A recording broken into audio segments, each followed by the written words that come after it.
All right, Larry Krueger here from the Pig and a Pickle Krug Show with a little video. Rich Eisen fears the Rams. We'll discuss that next. But first, we're brought to you by Pig and a Pickle, the best barbecue in Northern California. Check them out in Emeryville and Corte Madera. They're open 7 days a week from 11 a.m. till 8 p.m. or until they run out. Pig and a Pickle, the best barbecue in all of Northern California. Go say hi to Damon and Mary and tell them the Krug sent you. All right. And of course, this video brought to you by Mojo Fantasy. I'm loving Mojo Fantasy. Check the link in the description. Use the promo code Krug, and they will match you up to your first $100. Well, Rich Eisen on the Rich Eisen Show says the team the Niners don't want in the divisional round is the Los Angeles Rams. Okay, let's talk about that for a second. One, the Rams are the 6th seed, and if Dallas beats Green Bay, and the Rams beat the Lions the Rams are coming to Levi's in the divisional round. If Green Bay beats Dallas, there'll be no Rams. And of course, the Rams could definitely lose to the Lions as well in that first round. And then, of course, there'll be no Rams. I think Rich is a little biased because he's sitting in LA. And he's surrounded by Rams. But the Rams are good. Don't get me wrong. They just beat the Niners 21-20 in a game that really didn't mean anything. It was almost like two games. Niners led 20-7 at halftime, and the Rams won the second half 14-0 and won 21-20.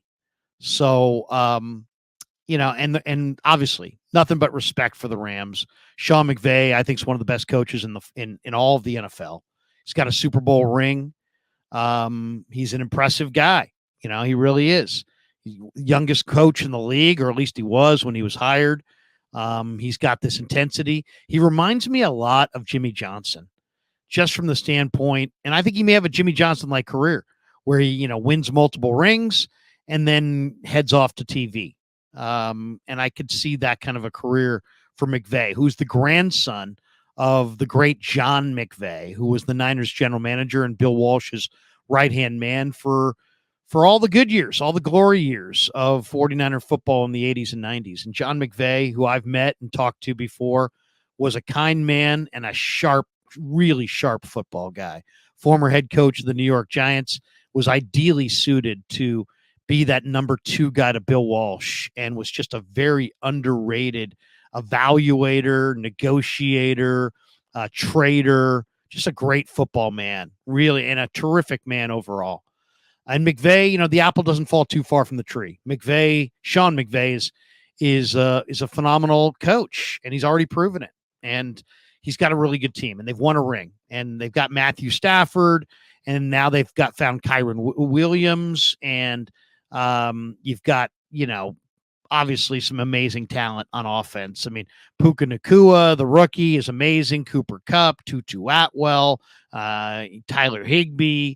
They've got, so they've even got an improved offensive line. You still have Aaron Donald on defense. I can see why you could look at the Rams and be like, watch out for the Rams. Because the Rams, what makes the Rams so good? They're balanced. They're totally balanced. They're a balanced offense. And not only do they score 30 a game, they can do it against anybody. They can put up 30 against the best defenses in the game. They've proven it in the second half of the year. The way they've scored points against the Niners and the Ravens and the Browns. I mean, these are 3 of the better defensive teams, and yet the Rams have great offensive balance, and they can do what they want offensively. Kyron's a really good young running back. He's fantastic. He's become the cornerstone of the offense. Cooper Kupp missed 4 games earlier in the year with the hamstring. Now he's healthy. Now he's a little long in the tooth at 30. You get old quick in this game.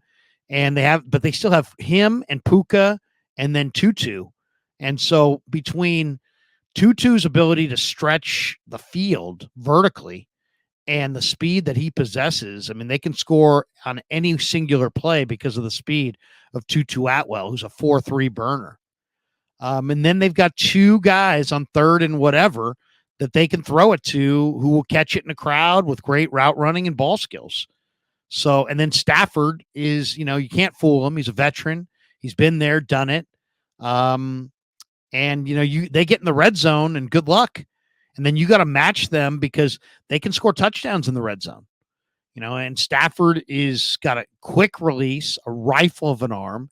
There is no coverage or pre-snap look that's going to confuse him. Steve Avila on their offensive line has been a huge addition for them. Avila, their second round pick, is a monster at left guard. So, and then they've got other guys too. I mean, they can lean on even the depth of their wide receivers: Skoranek, Tyler Johnson, Demarcus Robinson. These guys are not slouches. So the Rams are tough. Ronnie Rivers looked good this week as the backup running back. They got two NFL starting quarterbacks. They got Carson Wentz as their backup to Stafford. And even if Joe Notaboom and Tyler Higbee aren't really 100% healthy, they've got Davis Allen, the rookie tight end from Clemson, and Bryson Hopkins, the fourth round pick in the 2020 draft. So they've got a couple good tight ends who can catch the ball. So they got tight ends who can catch it. They got a vertical threat. They got two really good possession receivers with awesome ball skills. They got a veteran quarterback who's not old, who's got a rifle and is fearless, and he's a playmaker. And, he's still on top of his game. They got a young running back in Kyron Williams, which has given them real offensive balance. So offensively, the Rams are absolutely a Super Bowl contender, as good as any team in football. But as they say, there's three sides of football. There's the offense, the defense, and special teams. And if you look at the Rams on special teams, they're bad. They rank 32nd in the NFL in special teams DVOA. They've missed 16 combined field goals. They got rid of Maher. Now they brought Maher back. They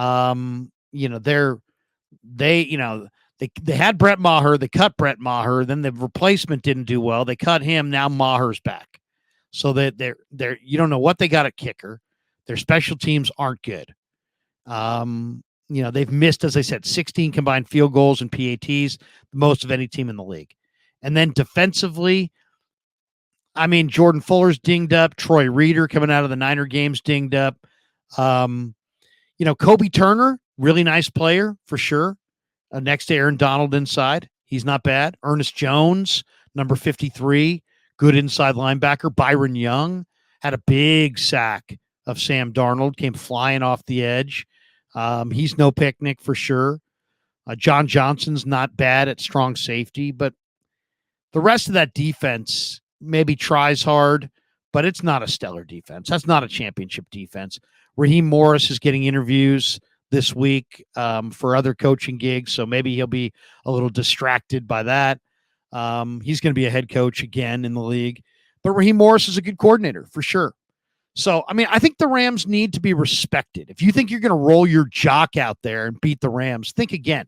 And if they can get a couple turnovers, they can beat anybody because they can put up 30 on everybody. I guarantee you, when Steve Wilkes was talking about the Rams, he wasn't, sometimes these defensive coordinators they'll talk up everybody. They're looking good. He meant it.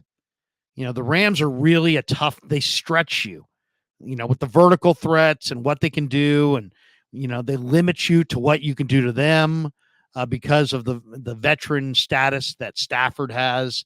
And now they got a legit running back, and Kyron's really good, quick, breaks tackles, small back, but man, he's hard to find. They can hit him in the screen game. The Rams can pull the upset in Detroit. There's no question in my mind. No question. But as far as fear the Rams, come on. I think Rich Eisen has gone one step too far. I think if you really take the deep dive, watch out and fear Green Bay. Green Bay is the team that I think you really fear. The Niners have to take the Rams seriously, but I think the Niners could beat the Rams in the second round. They just can't turn it over.